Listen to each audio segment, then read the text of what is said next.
Hello and welcome back to everyone. Wrestling and another edition of Smackdown Out of 10. Big show today, of course. We've got all of the fallout from Saturday night's main event and also hyping up next week's SummerSlam PLE. Cody Rhodes and CM Punk were scheduled for appearances. So was Gunther after his match with Nick Aldis was booked by Triple H. So a lot going on. And we started things off with that contract signing between Aldis and Gunther to make the SummerSlam match official. Pierce told Aldis that as soon as he signs the contract, he's relinquishing all GM responsibilities to him. And he's also agreeing WWE is not responsible for anything that happens in the match. Gunther says the match will be the greatest moment of all his career, but it's beneath him and a waste of time when he should be pursuing the world title. He spent a few minutes talking trash and attempt to play mind games. Contract signings are rarely memorable because they just is another excuse for two people to cut promos on each other, but for what this was, Gunther and Aldis did a decent job selling the tension. Predictably it turned into a fight. Gunther hit a low blow and powerbombed Aldis through the table to end the segment. Next week Aldis will most certainly get some sort of retribution before we head into SummerSlam. As we then moved on to the first match tonight, saw one half of the new tag team champions face one half of the former champions when Laney Reid took on Brie Bella.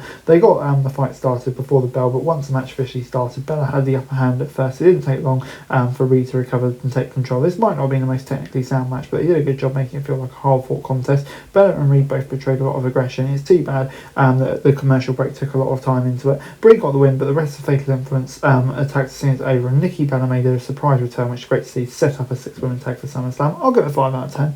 As we then moved on to Chelsea Green versus Kiana James in a qualified for the women's ladder match taking place at SummerSlam. These are two women who have been featured regularly on SmackDown but still feel overlooked by a lot of people. Green has been viewed as comic relief and James was brought in to help Julius, so it's nice to see them get the spotlight here. Green's a solid wrestler and James is a great athlete. He continues to grow as a performer, so they were able to make this feel competitive. James was especially aggressive early, however they didn't get a ton of time. Green picked up the victory without having to go to a break. If they had more time it would have been a lot more fun, but it felt too short. This takes nothing away from the effort they both want to put into this, though they work well with what they were given. I'll give it a 5 out of 10.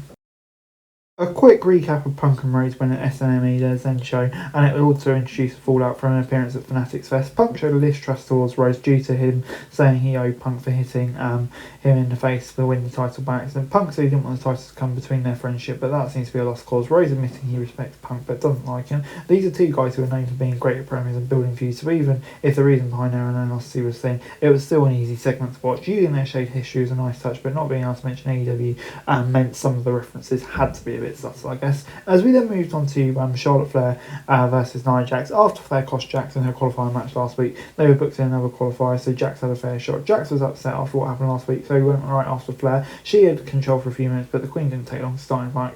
The two superstars who have fought many times over the years, they know each other very well. They know how to make each other look good without needing to rely on stunts and too many false finishes. Cargill, Faith and Mitch showed up during the match, and that distraction gave Jax a chance to take control, but she also didn't look too happy with them. The Queen fought off Mitch and Viva, but Jay caused DQ attacking Flair. Jax has now lost 2 chances to qualify for the match due to an interference. She ripped apart the announce table out of anger. It wasn't an exciting ending, but it does work within the story being told. Jax will likely have some impact on the outcome at SummerSlam, whether she's in the match or not. I'll give it a 5 out.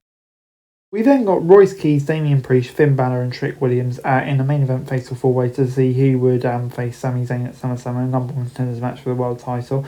We had 2 former world champions and 2 men still looking to win their first title. Keys was dominant immediately, took out all 3 opponents with ease. It took until the final segment during the commercial break for Priest to finally stop his rampage and allow others to get offensive. This ended up being the best match tonight, but unfortunately that wasn't a big hurdle to clear. That being said, all 4 guys did their job well and made sure everyone got some time. Keys was about to win when Fatty pulled him out of the ring and attacked him, allowing Balor to get the win with the coup de grace. And yeah, I'm loving the revival of Balor. It's great to see. And yeah, like I said, this was a pretty fun match. I'm going to give it a 6 out of 10.